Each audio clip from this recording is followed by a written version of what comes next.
보이스피싱 혹은 로맨스 스캔, 주식 리딩 간이 많이 이루어지고 있어요. 텔레그램이 왜 범죄에 이용될까요? 범죄 행위를 하더라도 경찰이 이력하기는 굉장히 어렵습니다. 비밀 대화 시 서버에 남아있지도 않아요. 자, 안녕하세요. 탐정법인 1호 대표 허정권입니다. 자, 여러분, 제가 이번에 소개할 주제는 텔레그램에 대해서 소개를 할 생각입니다. 여러분들 텔레그램 사용해 보셨나요? 주로 한국 사람이라면 카카오톡을 사용하시죠? 저는 이번 주제를 범죄의 소굴이 되어버린 텔레그램이라는 주제로 한번 텔레그램에 대해서 소개를 한번 해보겠습니다.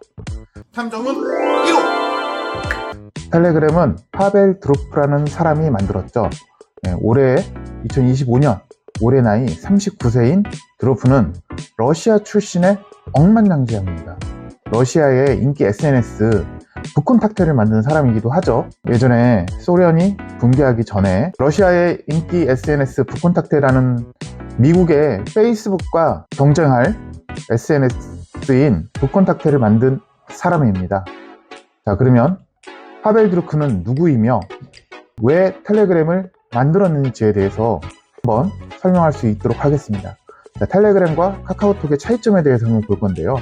텔레그램은 본사가 두바이에 있고 서버는 전 세계에 분산되어 있어서 암호화돼서 저장되고 되어 있습니다. 이것은 정부의 감시를 우회하기 위해서 사용되고 있죠. 실제 해킹은 거의 불가능에 가깝지만 피싱의 위험이 굉장히 높습니다. 자, 카카오톡은 국내 서버 단말기 내에 저장되거나 클라우드에 백업돼서 국내 사용자 대상으로 스미싱 및 메신저 피싱이 빈번하죠.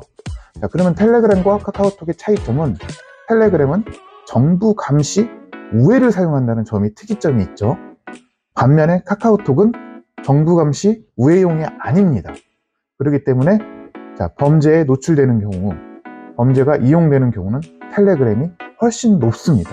왜? 우리나라 경찰이나 검찰이나 정부가 아무리 어떠한 텔레그램의 요청과 요구를 하더라도 그 사람의 개인정보를 줄 수가 없어요.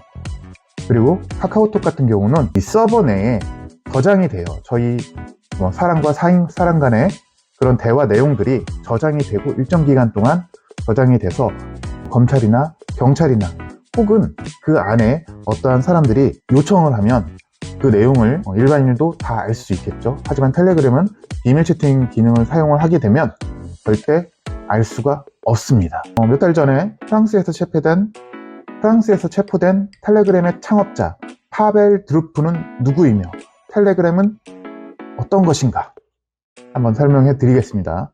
파벨 드루프, 러시아의 인기 SNS 북콘탁테를 만든 인물이고 2014년 파벨 드루프는 플랫폼 내에 반대 목소리를 차단하라는 그 러시아의 정부 요구를 거부하고 떠나버렸죠.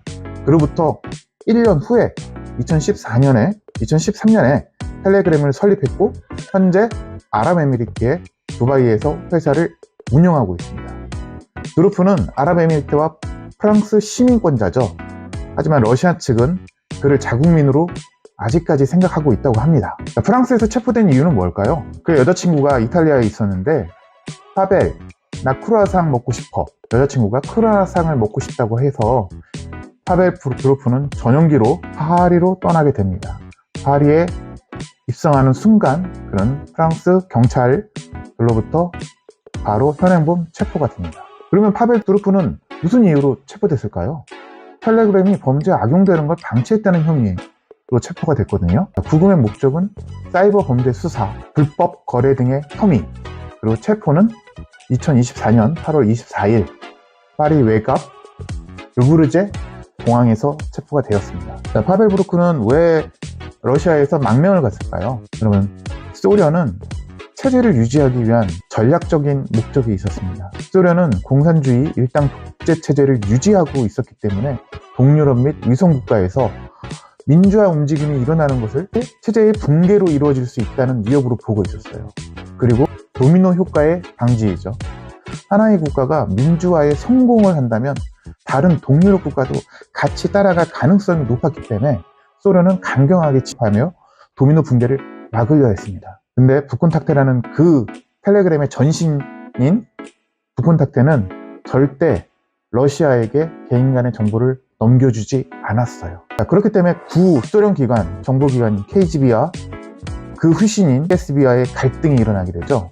러시아 연방보안국에서는 텔레그램에게 암호 해독키 제공을 요구했으나 드루프는 이를 거절하고 러시아의 텔레그램을 차단하는 상황까지 이루어졌습니다. 자, 이게 텔레그램의 목적을 보면 민주화 운동을 하기 위해서, 정부의 감시를 피하기 위해서 여러분 텔레그램이 만들어졌다는 거 이해하셨죠? 하지만 그 텔레그램이 범죄에 악용되는 거에 대해서는 정말 묵과할 수가 없겠죠. 파벨 드루프는 범죄에 이용하려고 텔레그램을 만들었을까요? 물론 그렇지 않고 소련의 민주화 운동을 위해서 만들어졌다고 저는 생각하고 있어요. 하지만 그걸 악용하기 위한 범죄들이 많을 뿐이죠. 최근에 캄보디아 사건에서도 나타나다시피 보통 텔레그램에서 보이스피싱 혹은 로맨스 스캔, 주식 리딩방이 많이 이루어지고 있어요. 텔레그램이 왜 범죄에 이용될까요? 범죄 행위를 하더라도 경찰이 이력하기는 굉장히 어렵습니다. 비밀 대화 시 서버에 남아있지도 않아요. 공산국가, 여러분 중국 아시죠? 중국은 통제 가능한 위챗 등을 이용합니다. 왜 위챗 등을 이용할까요?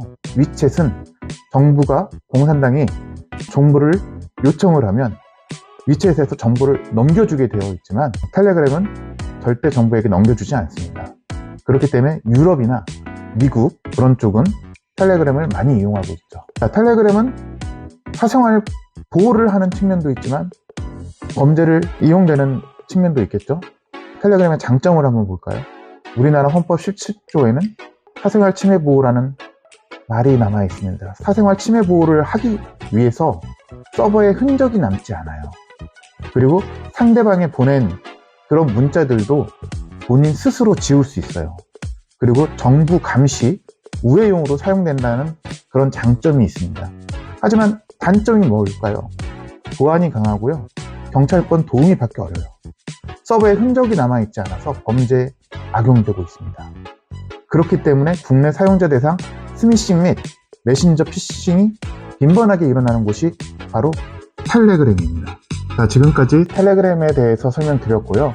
텔레그램, 사생활 보호 혹은 우리의 범죄에 악용되는 현상, 어떤 게 옳은 것인지 여러분들의 현명한 판단을 부탁드리겠습니다. 다음에는 더 재밌는 이야기로 여러분들을 찾아뵙도록 하겠습니다. 이상 탐정법인 1호 대표 허정권이었습니다.